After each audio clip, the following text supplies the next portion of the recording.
Seats aren't available for non-family, so you'll have to stand. When I went to a restaurant to celebrate my grandson Eric's milestone, I found there wasn't a seat for me in the designated room. As I exchanged glances with the relatives who arrived at the same time, Olivia, the wife of my eldest son Jacob, threw a shocking statement at me. I felt a rush of anger, but a tap on the shoulder from my brother Patrick calmed me down. I said, "I guess we should head home then," and to my surprise, everyone immediately responded with yes to my question. We made a U-turn on the spot. Despite hearing shouts and the loud noise of breaking dishes behind us, I ignored them and headed home, where I immediately took a certain action. My name is Kelly. I'm a 51-year-old office worker for a company that runs multiple restaurants. Although I'm officially listed as a store advisor, I mostly work from home. This is partly because I was born with a handicap in one leg. I don't use a wheelchair, but I can't walk without a cane, making me hesitant to go to crowded downtown areas or use public transportation. Embarrassingly, I don't visit the restaurants my company operates very often. Of course, I know this isn't good, but since losing my husband Jack suddenly to illness 3 years ago, my life has felt empty. Now I live alone in a smaller condo arranged for me by my brother Patrick. I gave the condo where I lived with Jack to my married son and his wife about 2 years ago. Some people ask if I'm lonely, but when weighing the freedom of being alone against the loneliness, the appeal of living freely wins out. Part of this is because my relationship with my son's wife Olivia is terrible. Olivia is 10 years younger than my son Jacob, currently 25. She is stylish, beautiful, and was popular as a college student model while attending a prestigious university. I've heard she appeared on TV several times. She was expected to become a news reporter with the title of Miss University, but she got pregnant with Jacob's child during the summer of her junior year, and they had a shotgun wedding. At first, she took a leave of absence from college with plans to return after giving birth, but she suffered from severe morning sickness and her health got worse. Olivia worried that her beauty would be ruined and threw a tantrum, saying, "I don't want to be seen in public looking like this," and dropped out of college. At the same time, she became irritable over her uncontrollable physical condition and started behaving hysterically towards my son Jacob. "Mom, please, no matter what I do, thinking it's for the best, Olivia just screams and rejects everything. The house is a mess, and it's bad for the baby's prenatal environment. I need your help," begged Jacob. So my husband and I decided to live with our son and his wife in the large condominium we had bought, intending to live there until we died. However, living together turned out to be challenging as Olivia treated me like a servant with her haughty attitude. "Don't dawdle, bring me my smoothie and crackers to bed quickly. Haven't I told you numerous times how sick I feel if I wake up with an empty stomach because of my morning sickness?" she would yell. And when she wasn't yelling about that, she'd scream, "Why are you washing my clothes with your old hag's clothes? No matter how expensive the fabric softener is, it won't keep the old hag smell from transferring to my clothes." Seeing enough, Jack would scold her firmly. Is it common sense in this house to harass a pregnant woman? But she would just snap back.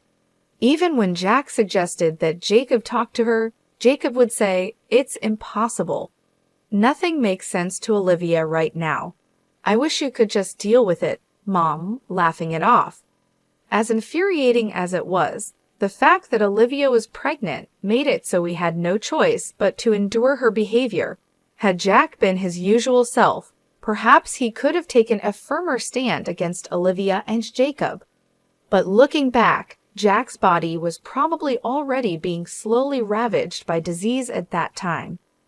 Olivia had cluttered Jack's study and living room, which should have been his places of relaxation after hard work, with her beauty devices, leaving no space to rest.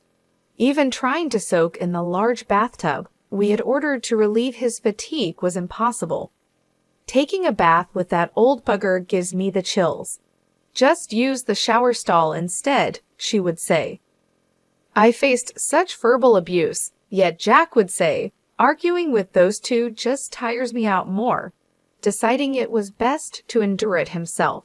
Seeing Jack's attitude, Olivia and Jacob, instead of reflecting, escalated their tyrannical behavior even further. As I busily managed the household chores, dragging my ailing leg around, they paid no mind. "I never want to end up like that disgraceful old hag, no matter how old I get," she said, insulting me to the visiting beautician while pointing at me. The beautician was at a loss for words at the sheer nastiness of their comments, but Olivia didn't care. "We really wanted to hire a younger servant, but you know how hard it is to find someone reliable these days, right? So we settled," she declared. Even as these words were spoken, I continued my chores in silence, my leg aching and my heart full of anger towards Olivia and Jacob. As these days went on, Olivia's due date arrived, and she gave birth to a healthy baby boy.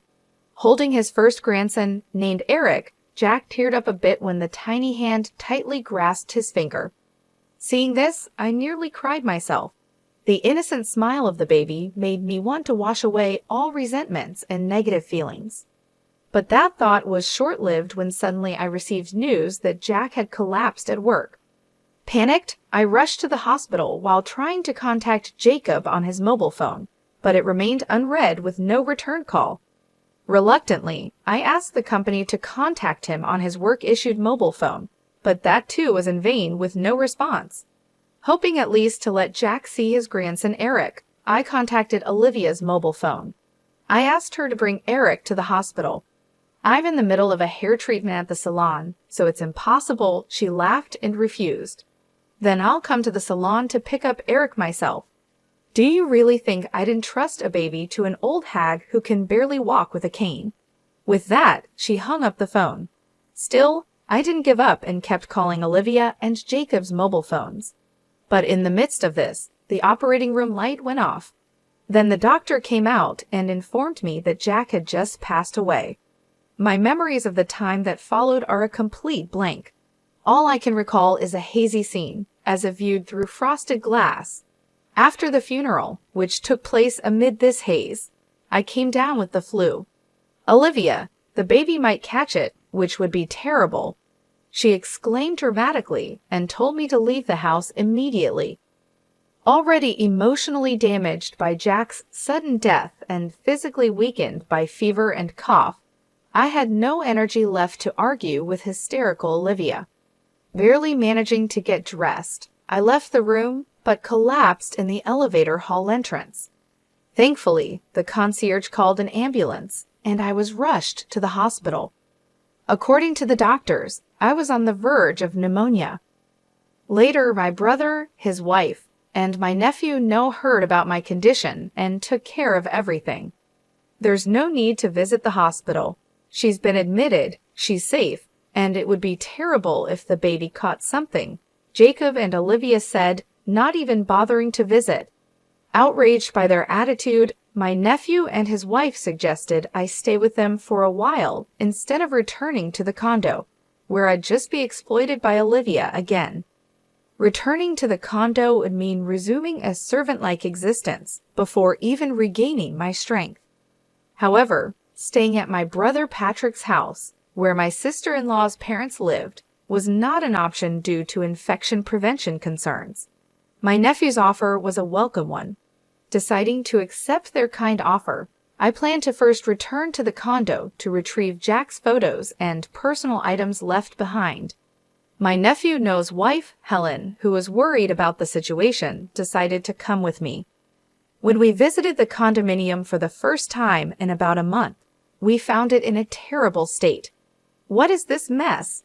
Dirty glasses and dishes were piled up, and the garbage disposal was clogged. The living room was no different, with delivery food containers scattered everywhere. The bathrooms and bath were in a dire state as well. I wondered how they could raise a baby in such filth. As Helen and I stood there in disbelief, Olivia, apparently already drunk though it was just past 3:00 p.m., returned with a couple of friends. Noticing us standing in the living room turned into a garbage house, Olivia looked surprised for a moment, but then quickly put on her usual smirking face and said, So you're finally back. Then get to cleaning this room right away. It got all messy because the old hag slacked off. Helen was furious at this brazen attitude. She quickly approached Olivia and said, "How dare you speak to Jacob's mom like that after all she has done for you? And you just kicked her out the moment she got the flu." But Olivia and her friends just laughed it off. Birds of a feather flock together. Friends of unreasonable people are unsurprisingly unreasonable themselves, they said. Then, as if they had a great idea, they added, "Why don't you just leave for good? This place is going to be Jacob's through inheritance anyway. The old hag can just go back to her parents' house." As Helen grew even angrier, I somehow remained calm. Considering their outrageous behavior so far, it was only a matter of time before Olivia and the others would try to drive me out. There was no reason for me to stay any longer with such unpleasant people, so I called Noah to ask for help, and we managed to move out all my personal belongings that had sentimental value that day. Still, when I looked back at the condominium for the last time, the memory of deciding this house would be where I'd die and Jack's smiling face when we made that decision brushed my heart. I'm sure Jack would understand this decision. I felt certain. After that, I moved into a condominium near my parents' home that Patrick had arranged for me and returned to my job, which had been on hold since before Jack passed away. I also adopted a rescue cat, which I couldn't have before due to Jack's allergy, and started living with it. Though Jacob and I work at the same company and see each other when I go to the office, we hardly ever talk. However, one day I received an unusual message from Jacob. Curious about the sudden contact, I read the message. It was about planning a milestone celebration for Eric at a restaurant this coming weekend. It seems Olivia has invited a large number of guests, including her parents, relatives, and friends. The balance will be off if no one from our side of the family attends, he said, wanting to invite me and the relatives. Why don't you ask Jack's side of the family then? I suggested, but it seems they had already refused. Indeed, Jack's relatives live quite far away, and it's not a distance easily traveled back and forth. Moreover, today is already Friday, and there's hardly any time to prepare to leave the house. It's understandable that they refused. I was about to refuse again when Jacob, sensing my hesitation, said, "I'm sorry for everything that's happened. For Eric's sake, could you consider our request?" Though I was indeed angry with Jacob and Olivia, Eric himself is innocent. Remembering how happy Jack was about Eric's birth, I considered it. I didn't want to spoil the celebration. After hanging up and giving it some thought, I decided to attend and sent Jacob a message to let him know. On the day of the celebration, my brother and his wife, my nephew and his wife, my uncle and aunt, their children, and other relatives gathered in front of the restaurant. Helen said, "I'm here today, not for that couple, but for Kelly."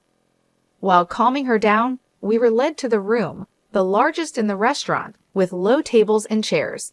This setup would be difficult for me with my mobility issues, so I asked the staff for a chair that was a bit taller. However, Olivia interrupted.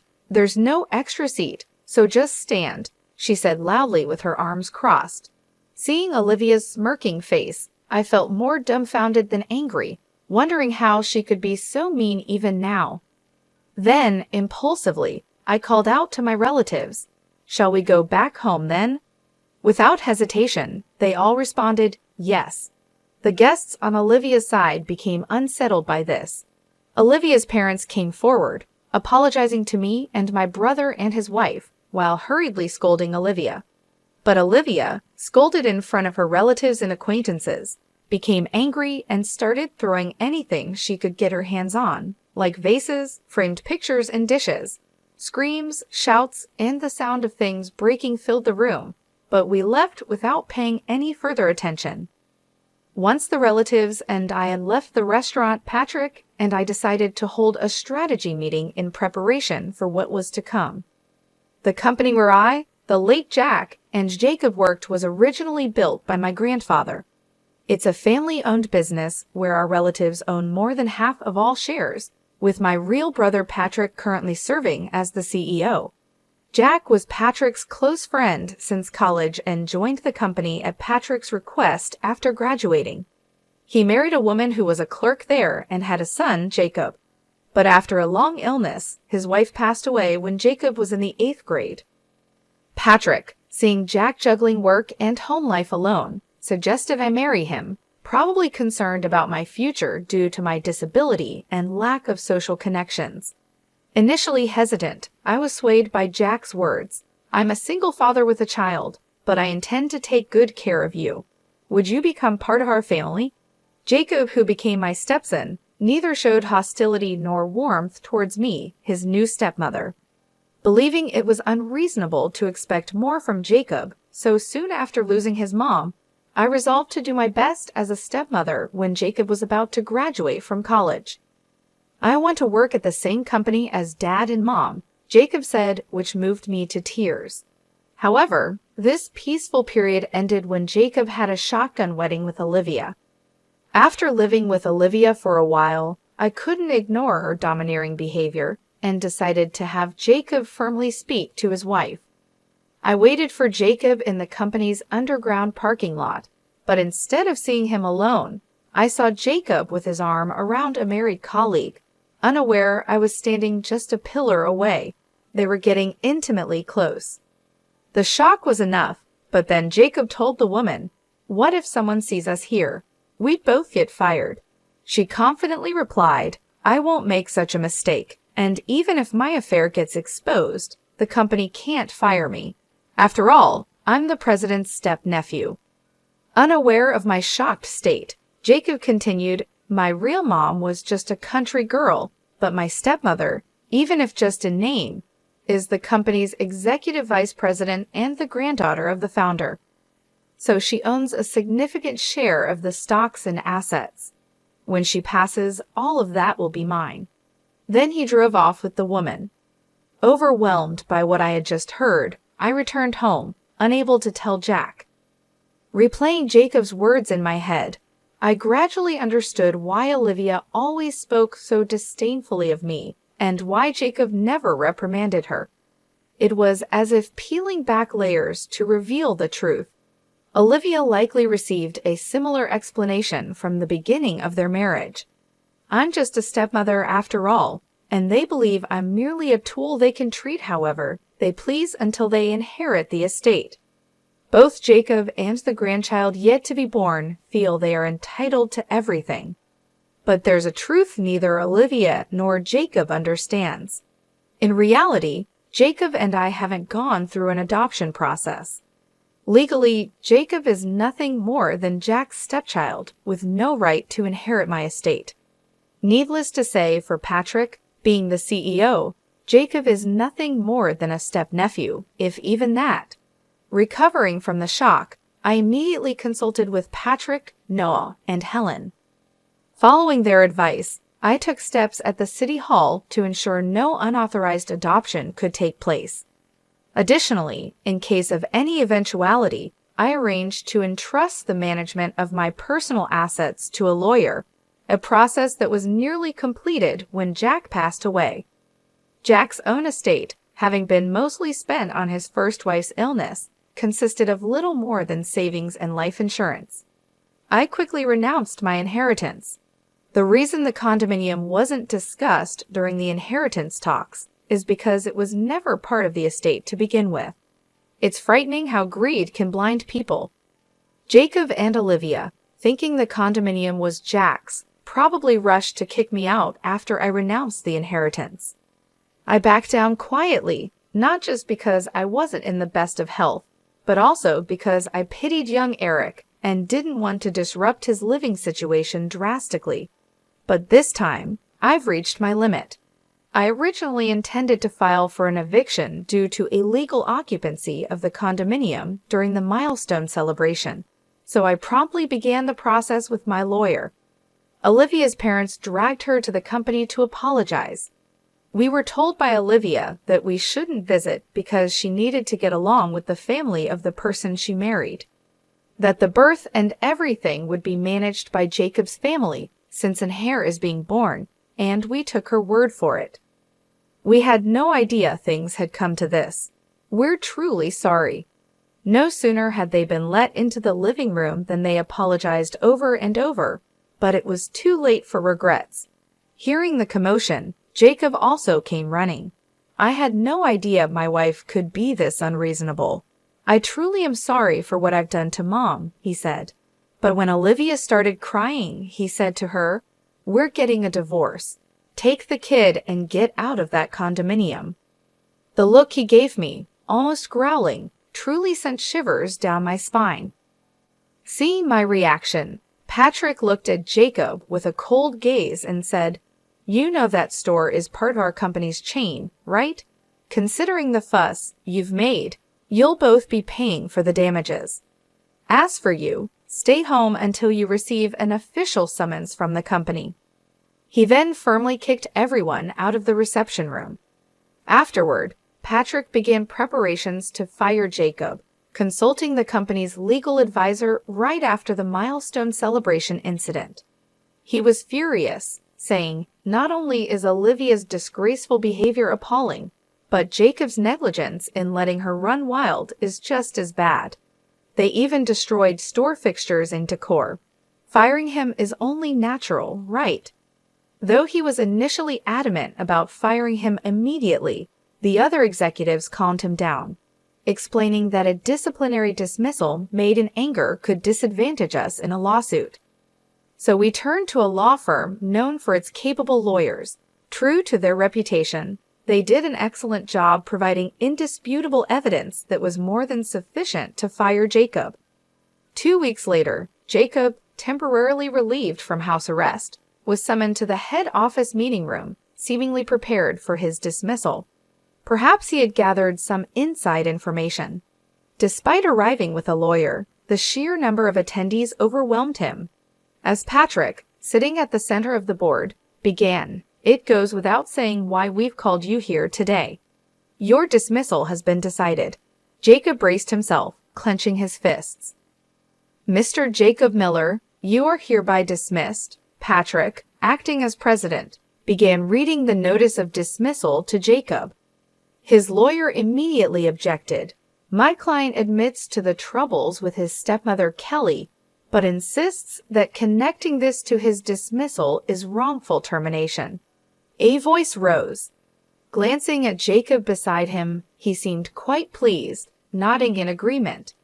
"There's no excuse for my ex-wife's rudeness at the recent milestone celebration, but that was a private matter. Isn't it wrong to fire me over it?" he argued. Then, conspicuously placing a voice recorder on the desk, he said, "I'm also prepared to report this as harassment to the media, if necessary," with a smug face. Hearing this, Patrick and the other executives remained silent. Jacob mistook their silence for victory. "You're aware of the public backlash against companies that violate compliance, right? Are you sure you want to fire me knowing what will happen?" he provoked further. At this point, Jacob's lawyer, not showing the expected signs of disturbance, but rather a hint of a smirk, seemed puzzled. Yet Jacob, ever so confident, failed to notice. Patrick then asked in a deeper voice than usual, "Oh, so you wish to continue working with us?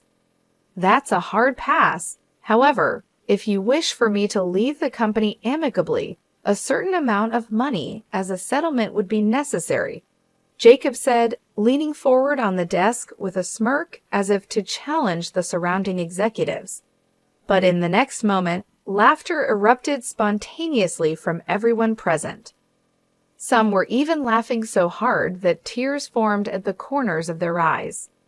Taken aback by their reaction, Jacob quickly turned red and began cursing foully. His lawyer frantically tried to calm him down.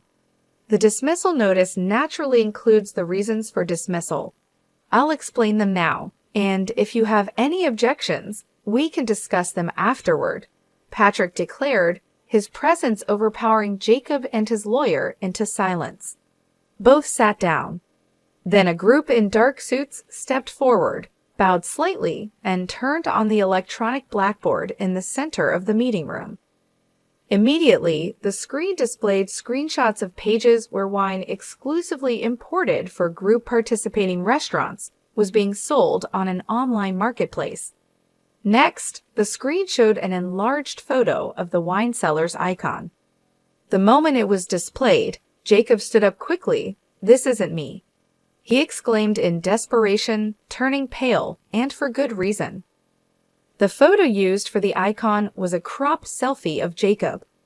The screen neatly displayed the original photos alongside an image match rate of 101% written in red. Facing the lawyer, still unable to grasp the situation, a man from the group of dark suits stepped forward, introducing himself as part of the law firm hired by the company. "Let me explain the reasons for the dismissal notice. The reasons include embezzlement, harassment, undue pressure within the workplace using his executive position, leaking confidential company information, unauthorized absences, tardiness, loafing, and damaging the company's reputation through inappropriate use of a company car," he explained smoothly.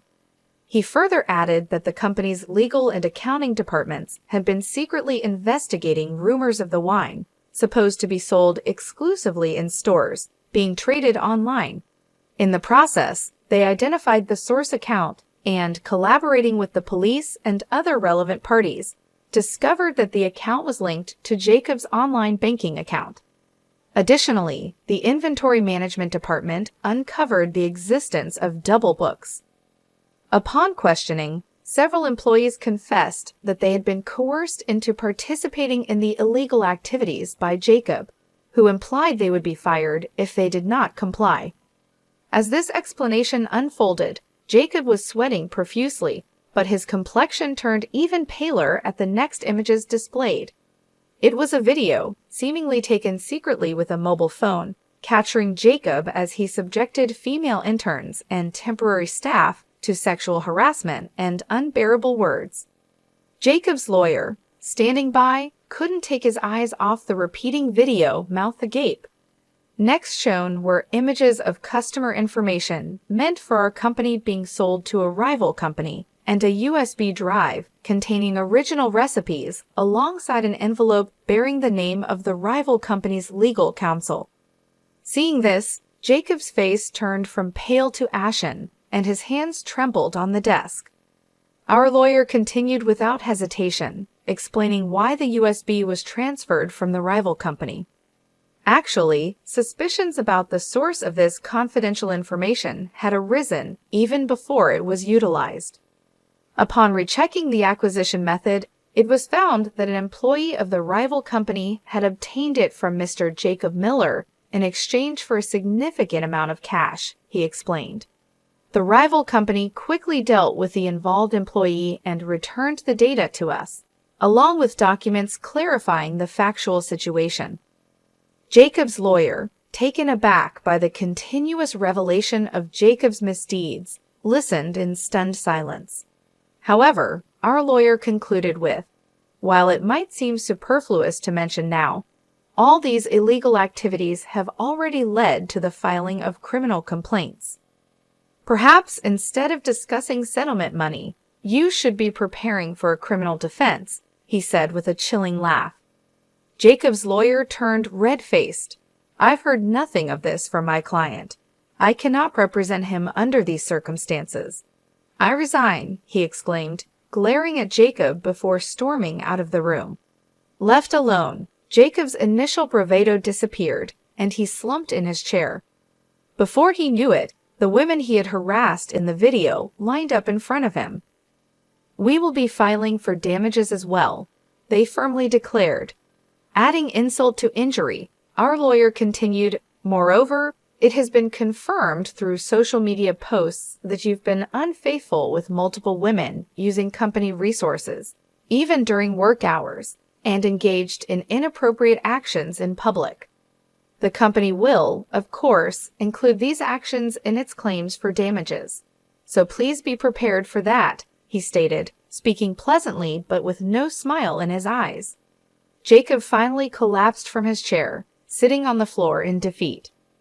As Patrick and the lawyer had declared, Jacob was swiftly dismissed for misconduct. In the investigation that followed, Jacob, who was interrogated for embezzlement, tried to negotiate a settlement to avoid a prison sentence. However, finding a willing lawyer proved difficult, and he struggled to even pay the retainer fees. Eventually, he managed to cover the lawyer fees and compensation payments using the inheritance from his father, avoiding jail time for embezzlement. Yet, unable to prepare for the compensation claims for leaking confidential information, the emotional damages claimed by the women, and the defamation lawsuits, Jacob found himself buried in debt. Olivia, understandably furious at being quickly discarded by Jacob for his own protection, filed for asset division, damages, and child support. In a defiant stance, Jacob demanded, "Then let's have a DNA test for the child," prioritizing the investigation of paternity over financial concerns. Confidently agreeing, Olivia was shocked when the results showed the child wasn't Jacob's biological offspring. Investigations by a detective hired by Jacob revealed Olivia had multiple partners at the time of their shotgun marriage, one of whom was the biological father, disproving any parental relationship between Jacob and the child. However, legally, Eric was still considered Jacob's child. Knowing he couldn't escape from the obligation of child support, Jacob initiated mediation to confirm the absence of a parental relationship. While a lengthy resolution was expected, the public exposure of Olivia's turbulent private life in court was something her parents wanted to avoid at all costs, leading to an explosive reaction. "Stop bringing shame upon us. Enough with your antics," they demanded, forcing Olivia to withdraw all claims for asset division, damages, and child support. Then Olivia, for reasons known only to her, demanded of Zachary, "You're the father of this child, so you should acknowledge paternity and pay child support." The biological father of her child, Zachary, who was married, refused to acknowledge his responsibility. Zachary was afraid his wife would find out, so he offered to pay some child support. But Olivia was not satisfied. She took the child and confronted Zachary at his home while he was away. "Don't you think it's terrible that your child and mine, sharing the same father, aren't acknowledged and don't receive proper child support?" she boldly stated. Zachary's wife, caught off guard by this revelation and already dissatisfied with her husband, promptly divorced him. She transferred all desirable assets, including a new house, savings, and stocks, into her name before kicking Zachary out with nothing. Initially, Olivia smirked at Zachary's divorce, thinking she could be the next wife. But upon learning he had lost all his assets and was ousted from his father-in-law's company, becoming unemployed, she quickly withdrew. Despite the cause being his own infidelity, Zachary felt his happiness had been destroyed and blamed Olivia. "All of this is her fault," he said.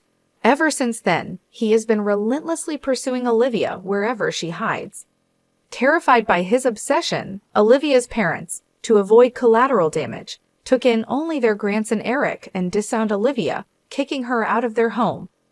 Left with nowhere to go and no one to turn to, Olivia resorted to night work to support Zachary, now a drunk and unemployed, as I was informed by a detective I had hired for a follow-up investigation. Meanwhile, Jacob, after all the trials had concluded, was left with a mountain of debt and alimony payments.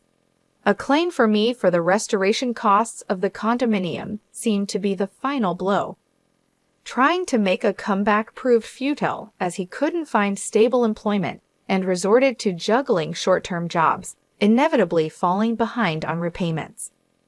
There was a time when he possibly couldn't afford a mobile phone and called from a public phone, pleading, "Please, I need help," but the call ended in silence after I remained quiet. Rumors suggest he was last seen being taken to a work site by barely legal debt collectors, but his whereabouts since then remain unknown.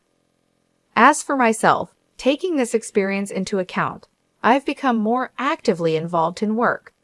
I used to think of myself as a decorative executive, a burden to my family, contributing nothing. However, during this ordeal, The company's female employees encouraged me. Even with accessible stores, its true usability can't be known without directly asking the users. Kelly, you could surely bridge that gap. Have more confidence in yourself. Getting more involved in on-site work made me realize I had become a pro at finding reasons for why I can't do this or that's impossible. Regretting not realizing this sooner, I'm now 51 with 9 years left until retirement. Rather than mourning the irretrievable past, I'm determined to make the most of these next 9 years.